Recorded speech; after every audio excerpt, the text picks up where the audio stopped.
Hello, how are you, and welcome back to my YouTube channel. How are you doing, and how has the month of July been so far? So today I am over here and want to thank you for continuing to support my YouTube channel, and to like, to share, to subscribe, and definitely to comment. And don't forget to do the same exact thing today. My name is Doreen Moracha, the amazing founder of an initiative called I Am a Beautiful Story that aims at normalizing the HIV and AIDS conversation, as well as giving you hope, information, and helping you fight stigma, both self and societal stigma as well.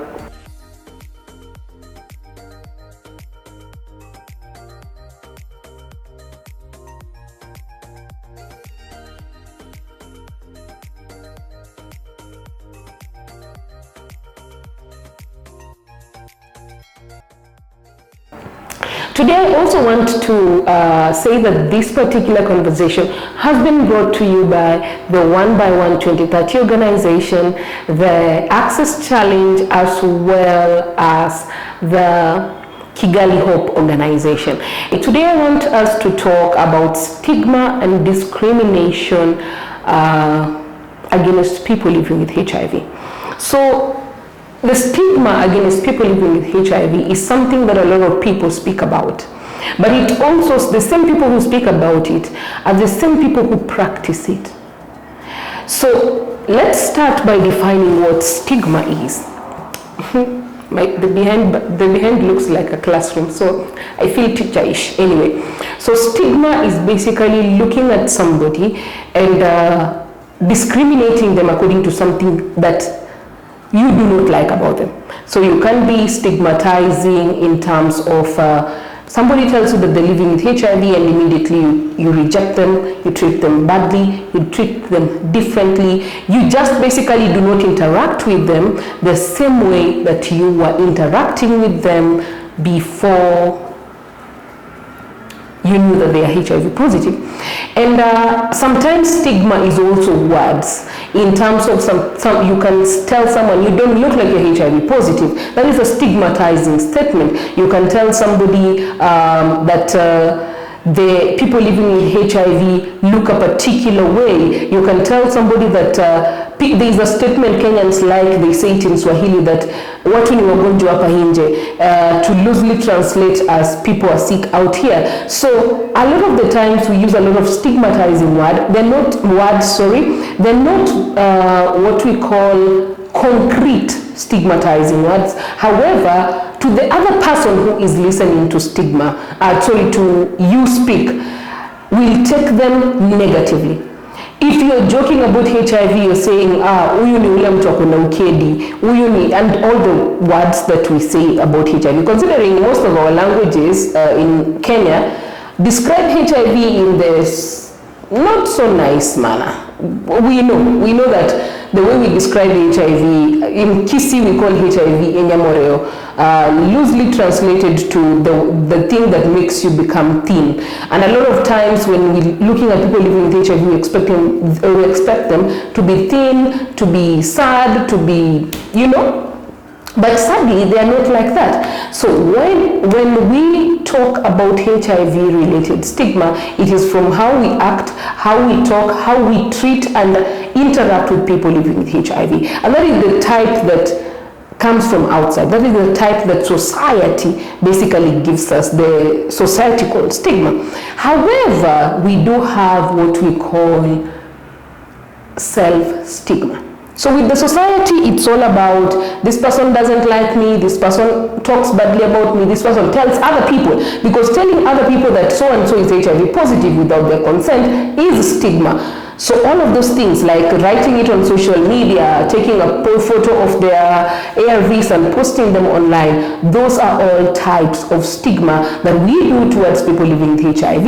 And that is why some of them even have an issue with disclosing to us and saying, hey, I'm living with HIV, because they know that the minute they tell you that they're living with HIV, it is done, it's a done deal, and you are going to tell everybody you know that they're living with HIV.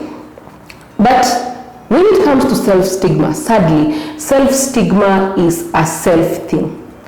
The only person who stigmatizes you is you. So how does that look like? Self-stigma also looks like you looking at yourself and feeling you're not worthy, and feeling that you are about to die, and feeling that you don't deserve to be here. Those are some of the examples of self-stigma. Like, you look at yourself, you stop taking a treatment, you stop taking care of yourself, you stop being the awesome and amazing individual that you are, and you go back to being a sad person who hates the fact that they're living with HIV. The other day, I asked a Q&A on my Instagram, and I was like, do you regret living with HIV? And one person commented and said that they miss who they used to be.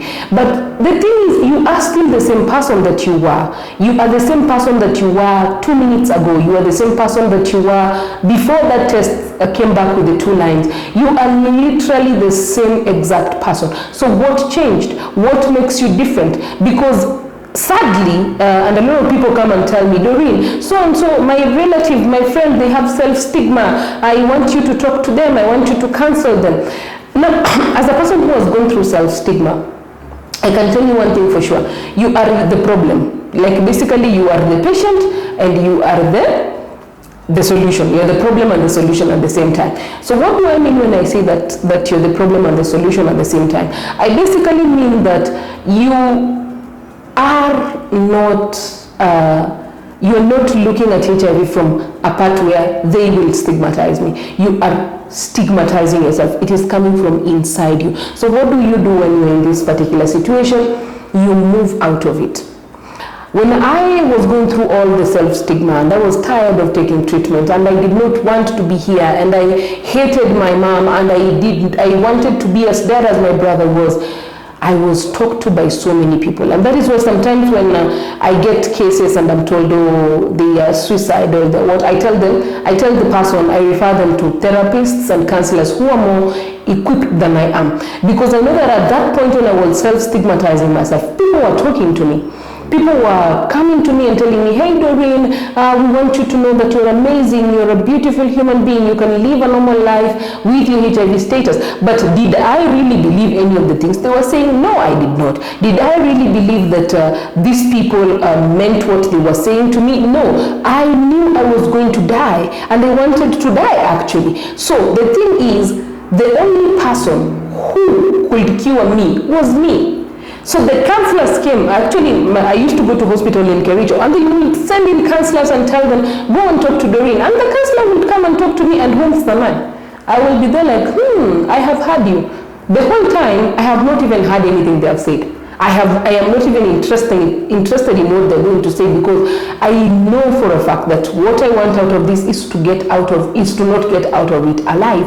And that is the sad part. The sad part is sometimes we are our own problem. Sometimes it is us who stigmatize ourselves. And so when we stigmatize ourselves, what we do is we give the world an opportunity to stigmatize us as well. There is this song by Alicia Cara that says, there's a hope it's called Scars to You Beautiful. It says, there's a hope that's waiting for you in the dark. You should know you're beautiful just the way you are. And you don't have to change a thing. The world could change its heart. You see, up to that moment is, you do not really have to change anything. You need to accept yourself, embrace yourself, love yourself. But we don't do that. We always end up forgetting the most important person, who is you. And I mentioned this on one of my Facebook lives and say, at the end of the day, you go back to you. So when you go back to you, it means that there is nobody else who can support you and love you like you can. So are you ready to love you? Are you ready to accept you? A lot of people tell me, Doreen, I can't accept my status. I don't know how to accept my status. You actually know how to accept your status. It's right there. It's in you. It's you to actually look into yourself and ask yourself, what can I love more about me? Most times I post photos when I'm laughing, and times people ask me, why are you so happy? Why are you always posting your photos smiling? But why do you want me to post a photo of me sad? Like, the thing about stigma is, it's like giving. What you give to the world gives back. If I hate myself, if I'm sad with myself, if I am looking at myself and I'm like, oh my God, I hate it here. Oh my God, I don't want to be HIV positive anymore. Anybody you will tell, whether it's a friend, whether it's a loved one, whether it's somebody you love beyond measure, they will always look at you in a point of view of they hate you. They not really hate you, but they have that thing, that feeling of woyeness. I don't know how to say woye in English, but they have that feeling of, this one again, you know. So I want to just tell you today one thing, that you are greater than HIV. And I've said this so many times, probably by now you are used to hearing me saying, you are greater than HIV. But those are not just words. Those are words of affirmation telling you on how greater you are than your HIV status, on the fact that you're just a host to a very, very tiny guest. So are you ready, and are you willing to look at life from that perspective, the perspective of being greater than HIV? That is my challenge to you today. We can only fight stigma by loving ourselves first. We can't fix the world when we are not fixing us. So fix yourself first, and then you can fix the world. Love yourself first, accept your status first, and then the world will love you and accept you just the way you are, okay? You are greater than HIV. That is my takeaway for you this evening, or rather, whatever time you're watching this video. And I want you to always remember that when HIV is putting you down, when you are going through the most in life, remember, you are not your diagnosis. You are a beautiful story. That's all from me. Like this video. If you like this video to this particular point, please leave a comment, share it widely, and do not forget to subscribe. See you next week.